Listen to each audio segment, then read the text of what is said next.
All right, everybody, it's Adam and Mike with Just the Tips podcast number 41 again. 41 again. Sorry about last one. We were all amped up. You sure we didn't do 40? I'm sure. All right, we went from 39 to 41. This is 41 Now again. we're back to 41. Exactly. This is early on in our career. Should we make it 40? Should we there you go. So this is 40. No. 41. So officially 41. But guys, we're having a beautiful evening out here at the Wiltwyck. I'm going to apologize for road noise. We're on the back nine again here at Wiltwyck, so I'll try to fix it in post. There you go. And before we get going too far, let's thank our sponsors, Back Nine Clean. I think they're number one at this point. Oh, dude. I think all of our sponsors are doing a great job. We can't thank you guys enough. Sundog, Back Nine Cleaners, Shaft Wraps, it's all. Yeah. 2024 has been awesome, dude. Yeah. So new to Just the Tips, check out our LinkedIn profile as we search for corporate product partners. He's excited about it because he did something. But again, if you're a aspiring sponsor of Just the Tips, if you're a co-creator, if you're looking for employment, hit us up on LinkedIn and just look for Just Tips Golf. But today is a special day. You did a post during the week. Our Tuesday tip was about reading greens. Yeah. And you kind of got into this you fell into this theme of doing everything in 4 steps. Yep. Are you mic'd up? You good? I am. I'm looking at if you are. Yours is red. Mine's red on that side. I think we're good. Let me check. No, we're good. You're good. Okay. Take 2. Yep. No. Reading greens is not as simple as 4 easy steps to explain to the general golf public. We did want to make a little Tuesday tip about it on how we do it. We've been playing golf together for 2 years now, and I've caddied for Adam a bunch of times to where I know how he likes his greens read. And to us, it's, I don't know, maybe not 4 steps, but, maybe. Yeah, but it's efficient to the point where, if I step up to the green, I'm looking for a couple of key indicators. Yeah. And especially if I'm not playing, an amateur tournament, if I'm playing a Thursday night round or, we're just banging it around, I can get a good, clean read on the green that makes me feel comfortable that I can make a good effort at the putt in 4 easy steps. Yeah, I think for me, reading a green for you or even for myself, I think it's probably about 10 steps. Yeah. And that's what this podcast is going to be about. And we're going to talk about the different ways to articulate, so I caddied for 7 years. So, you get a guy who he kind of visualizes it a certain way. So let me just back up a second because you make a good point. You caddied for 7 years straight, full-time job. I played a lot of amateur golf, but yet I was never a good reader of the greens. You are, and always have been, a great reader of the greens. What do you attribute that to? Is it experience? Is it just good eyes? Is it great imagination? What makes a person a good green reader? It's funny you say that because you threw imagination in there, and I definitely think that is like a really good extra part of reading a green. I think it's definitely experience, but it's also knowing a golfer. I know how I putt because it's me. Yep. I've learned how you putt. And, reading a green for some random, it's not the easiest way. So, you kind of go to the putting green with a group that you're about to caddy for. You kind of, keep your eye on how they're putting and stuff like that. And then the imagination is definitely a key component in there as well. Yeah. So I think there's a lot goes into it. I know for me to be an effective putter, if I'm grinding, if I'm trying to make every putt, it does take a good 90 seconds to read a putt. If I don't go to the other side or 3-side a putt, front, back, and sideways. Well, that just means if you can't read it from, and it is important to read it from at least 2 sides. If I can't read it from 2 sides, then I have to take another 30 seconds. Yep. From a different angle or whatever. And there's other variables too. What type of grass it is. Does it have grain? Yeah. What's the sunlight situation like? Is it low light? Is it morning where it's wet? Yeah. We talked about that, and about how real fast greens can be affected by real hard wind, but how much? Yeah. So there's a lot of variables to go in. But I think the key component before we cut to some greens out here today and kind of walk you through our process is, keep in mind that the cup is 4¼ inches wide, which means that there's a window from where your ball is to where the cup is that's 4¼ inches wide, that as long as it rides somewhere in that track, it'll go in the hole. Generally speaking. So I think you said it to me a couple months ago, and I think somebody had said it to you, is think about rolling a roll of toilet paper down towards that. And if you just stay on that track, or maybe just inside those edges, you got a good chance of the So putt. instead of like picking that like pinpoint line, think of that general width of inside the edges. Yeah. And we'll talk about that today too, about like right edge, left edge, and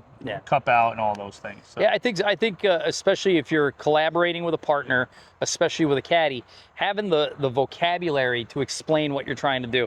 I liken it to when I was a kid, I'd go get my hair cut, but I didn't have the vocabulary to tell the barber how to cut your hair. I didn't know what a fade was or an edge up or any of those things. So, the question kind of, is you get what you get.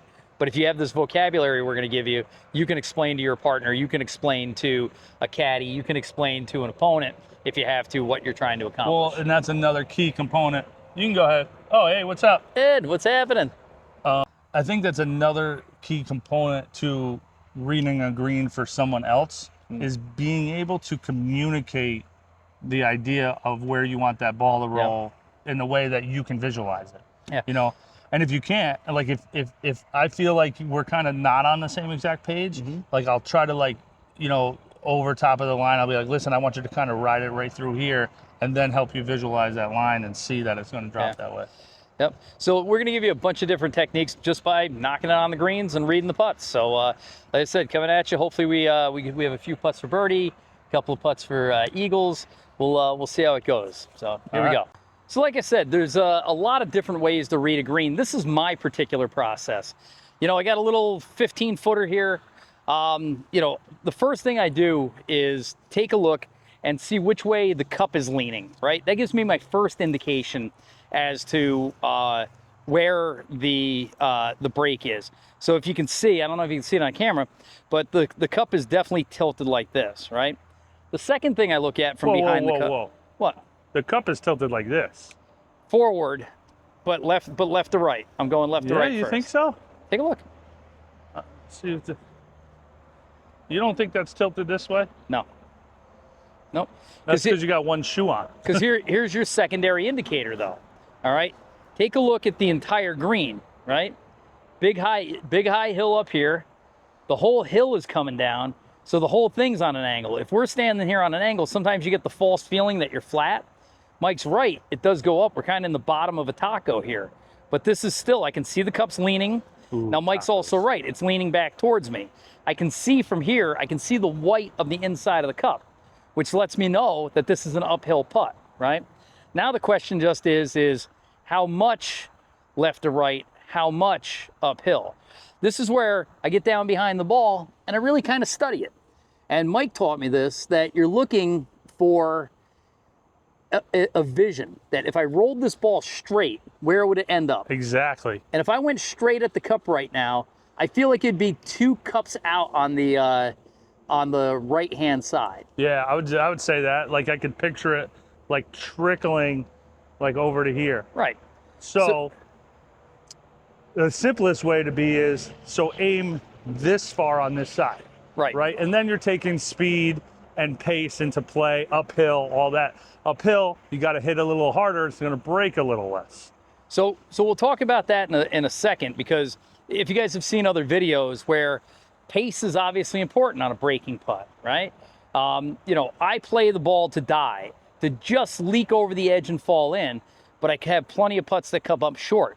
I know Mike, a lot of other players play for the ball to finish 18 inches, even 2 feet behind the hole, and they're playing it to take some of the break out, but every once in a while they hit it too hard, and now they got a 4-footer coming back. Yeah. So I'm going to play this one like it's 2 cups outside. I'm looking for a middle mark. So you got something? There's a couple ways to do that. You and me caddying for you, I'll pick like a 2 cups. So this is like 1 cup here. Mm-hmm. So then this is 2 cup, and then I'll look on that line about anywhere between 1/4 to 3/4 or somewhere in between of something for you to get that ball started on that line or, you know, off of. So scoot out of the way so they can see you on camera. Yep. There's this little leaf here. I would say probably just inside that. Yep. So one of the things is too is know yourself, and I know that I tend to push or just get a better putting stroke, left to right putts. So I usually just give it a smidge more. I would say, and we should talk about that too, about like what a cup inside means, or a cup outside and a ball outside or inside left edge. So then I get up over the ball and take a look and get another good feel. And like I said, it feels pretty good. I'm not sure it's going to break that much standing over the ball. I don't think it's going to break that much. I think it's a little thinner. I think if you drip this over the edge, that would be all right. Yep. Because again, if you have a slower pace, it's just going to take the break a little bit more. Yep. I probably wouldn't play it that much, dude. I'd probably There's a little dark mark from this side here. I'd play it outside that. Yep. I got it. All right. And that's with a little bit of pace. Put a little roll on it. Yeah. I'm planning on the ball. By the way, I'm always looking. If this is a clock, this is 6 o'clock, this is 12 o'clock, where am I expecting this ball to enter the cup? And I'm saying this one's coming in at 7 o'clock. So it's not one of these big breakers that's going to come in at 9 o'clock, right? But this one's just going to come in just to the left of center. Let's see if we can put a good roll on it. This would be a pretty good one taker if we could knock it in, Mike.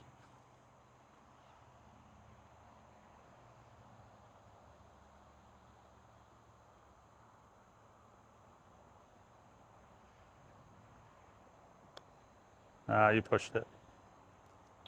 Get in. You pushed it. I think it wiggled a little bit too. I pushed it and I didn't hit it hard enough. But like I said, if that's the end result, so who cares? If you hit that to here, that probably would have went in because it would have kept the line a little bit better. Yep. I mean, we did just punch 10 days ago. Not even. I think we punched, like 8 days ago. And the greens are awesome, by the way. Oh, they're amazing. I mean, he does such an amazing job here. But, you know, still a hair bumpy. Plus, it's 6 o'clock at night. So, so here's the deal. We're going to look at mine. Nah, we'll talk about that on the next hole because the next green is crazy. All right, I'm just going to make this birdie putt real quick. This is good, right? Dude, it's a good-looking birdie putt. Now, put to use everything that you showed us. All right, so line on the ball, on the line where I want to hit this. It's going to break a little left to right, not much. I want to baby this, so I'm going to play it one ball outside on the left edge.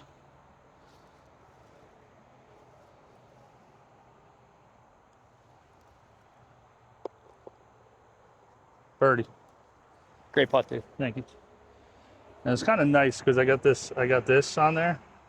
And just to see that kind of going end over end, it's pretty cool. Yeah. America. All right, guys, now we are on 13. I just had a putt from up there coming down. This is not where I left it. I'm just, for video purposes, we're going to show you. Now we're going to show you how I read a green, for me anyway.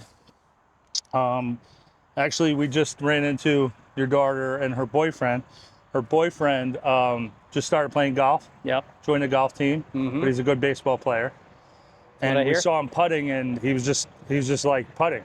Yeah. Like not lining his ball up. So guys, there's a line on the ball. Use it to your advantage, right? So you got your ball marked. So we're gonna pull good old Pickles out here. All right. You got this line on the ball. Use it to line your ball up so that you have a general idea of being online. So that way you can take the line guesswork out and then worry about the speed. So I'm looking at this putt here. Obviously a good left to right, everything's sloping that way. One of the things that Adam didn't talk about was one of the things I look at, especially at a course where I don't know, like I haven't played there a bunch of times.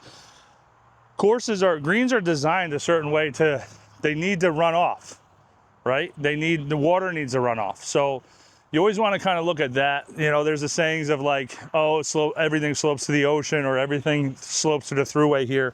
Not always true. But greens do need to have places where water can run off. So you always kind of want to see that kind of stuff. This green is sloping hard left to right. You want to think about what I think about is if I was over here putting this way, how downhill that is. If I was over here putting this way and how uphill that is. And those are kind of things that I always take into account when I'm putting here. This is a little bit uphill and it's going to break. It's going to break kind of hard. So like I'm kind of feeling it out. And there's this, there's a ball mark tool out there that they have these little marks on it. It's like a half circle. And there's a straight mark, then there's a 1, 2, and a 3 to the left, and then there's a 1, 2, and a 3 to the right. I think that's a little too general for what we want to do here, but I'm picking a spot. I'm playing this about 2 feet out to the left. I see a ball mark here, and this is something that I always look at about a midway point, or like anywhere between a quarter of the way to 3/4 of the way, something I want to putt it over. So I'm going outside this mark. I'm looking actually up here towards this mark. So this is how far I'm playing this out. Again, this is all speed, so it is a little bit uphill till about 90% of the way. So I'd say till about here, and then it wants to kind of almost fall off and keep that speed going that way. Again, guys, there's kind of like a little bit of an art form to reading the green. You can't just get up there and just be like, all right, this is what it does. It really comes into a couple variables of how hard are you going to hit this? Where do you not want to miss it? Like, I don't want to hit this 4 feet long and have a downhiller coming. So I'm just going to play this maybe just over the left edge of this mark, get it uphill 9/10 of the way, and then let it die. A little one take would be nice. And then I babied it. All right. I mean, read wasn't bad. I just didn't hit it hard enough. All that talking and then hit it like that is really good. Just hit it a little harder. Kind of like that. Not bad. What was your mark? I was kind of going outside that or over that. I don't think that was exactly where I was for the first time I putt, but yeah. That's a good That thing putt. breaks a lot. Yeah, Yep. It does, but then it kind of hangs up there. But listen, and then there's also like the different ways of talking. And we're going to do a segment on, like, I think we should do a bunch of shorts on golf lingo. Ah, she hopped. Yeah, it was a little hard. So golf lingo, so this cup, or this putt, to me is 2 feet left, right? Yep. It's 2 feet left, but if we use that mark, I'd say left edge of that mark, hammered. You know, if you're going to be a full cup outside, so that's here, you're aiming here, a full cup outside. If you're going to be 2 cups outside, you're aiming here. Okay? If you're going to be left edge, your aiming point is here, so that as it breaks, it comes into the center of the cup. Okay? 1 ball outside, you're aiming here. So think about this. If you're a full ball outside, your aim point is here. Okay? 2 balls, half a cup. There you go. Ooh. All right. Speed and distance. Speed and distance. And there, yeah. I mean, and those are the 2 variables. Yep. So use that line on your ball to get your. So how many balls out would you consider it? Because 1, 2, 3 balls is a cup, Yeah. right? So 1, 2, 3. That's one That's cup, a cup. out. So you never say 3 1, balls. 2, You'd say 3. a cup. It's That's 2 cups, right? So after a cup, yeah. I wouldn't say a cup and a ball. I would say a little less than a cup and a half. Yeah. You know, then I'd say cup and a half, a little more than a cup and a half, and then 2 cups. Yep. And then to me, after 2 cups, it turns into a foot. Yep. You know, I'd say that's that's a little more than a foot right there. Yeah. So I'd play. That's probably about right. Might be. Leave that ball right there. Right there. So now what we're doing is I'm taking the line on my ball and aiming it right at that. Let's see if I can't use the. Go ahead and say what you were going to say. I was gonna say if I couldn't use the shadows, but if that's the aiming point, knowing that it's not gonna hit the ball.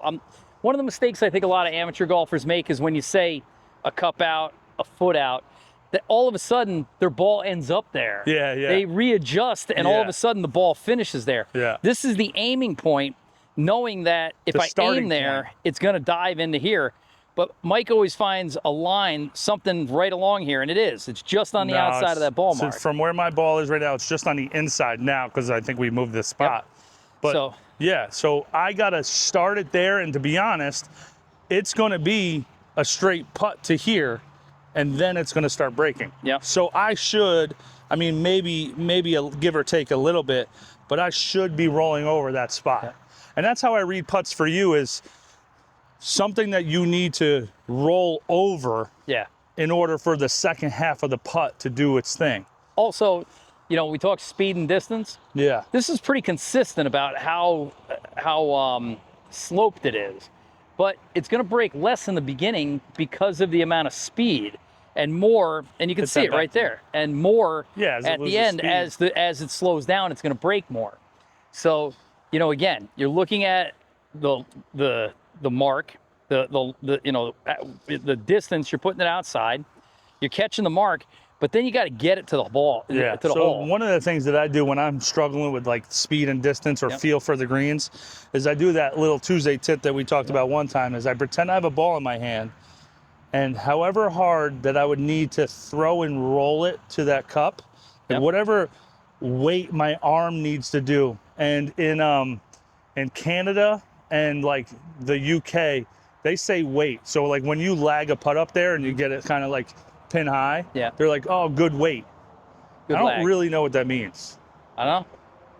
Good lag? Tell us but it's like they say good weight, like kilograms or whatever they're saying. Stones. They say good weight, like 40 stones. Good speed. I don't see. We say good speed. They say good weight. Okay. I don't know why. I don't know. Somebody told me once. I caddied for them one time, and they told me, and I don't really remember. So here's what you want to do on like what my arm would need to do if I needed to throw the ball to the hole and throw and roll it. I would say it would throw it to here and then roll the rest of the way. I would just do that. And then that's the same feel I need to do with the putter.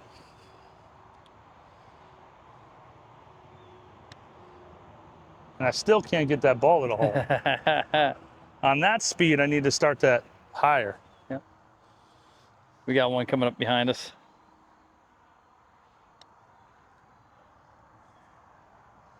Ooh. One of us has got to make this the tough putt.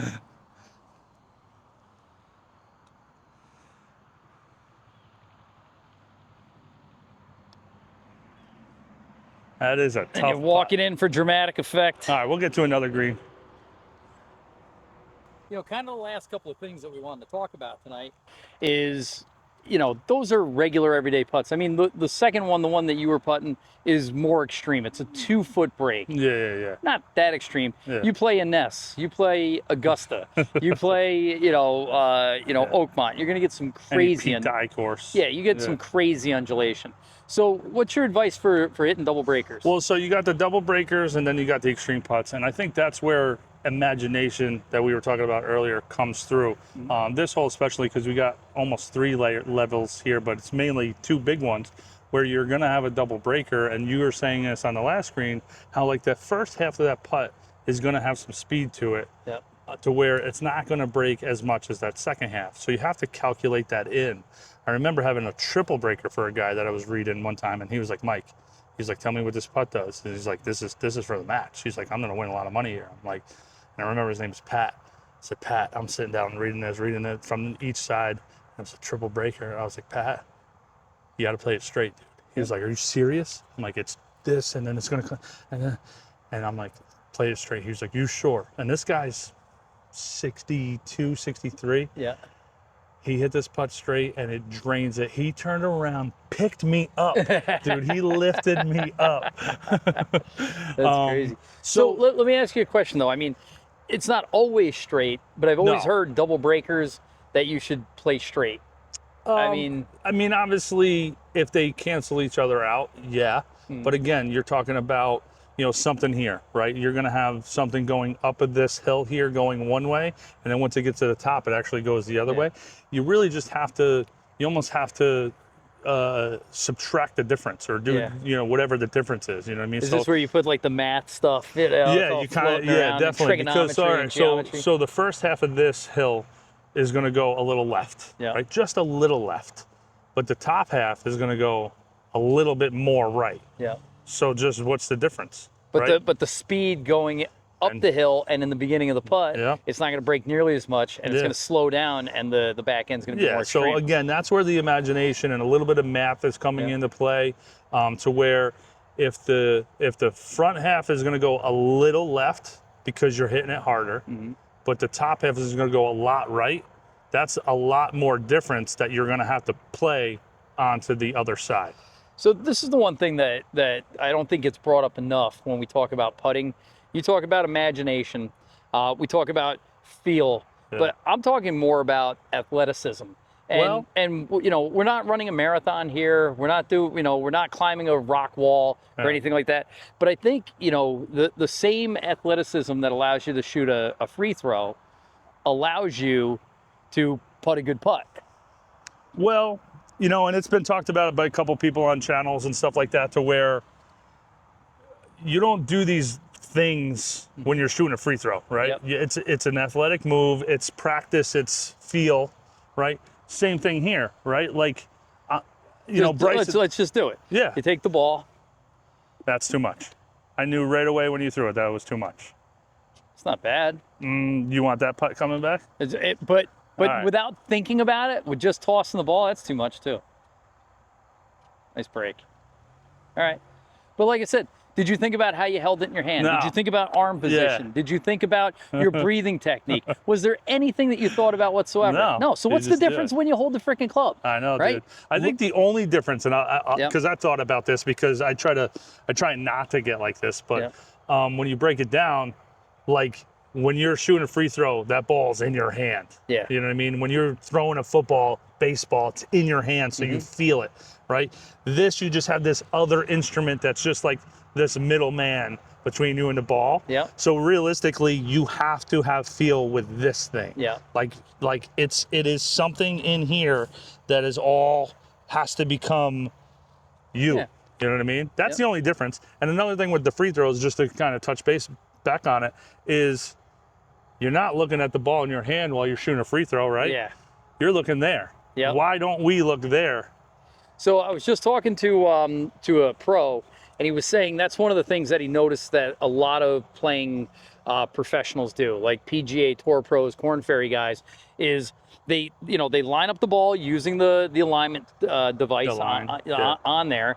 They take a couple of practice swings. They look at the cup. They look down and they putt through the ball. Yeah. You know, so they're envisioning that. They're envisioning that. But the eye-hand coordination, you still have to be able to hit the middle of the ball with the middle of the club. Yep, with a square face. With a square face. Yep. So that is technique, but they do it pretty quick. You know, they line it up.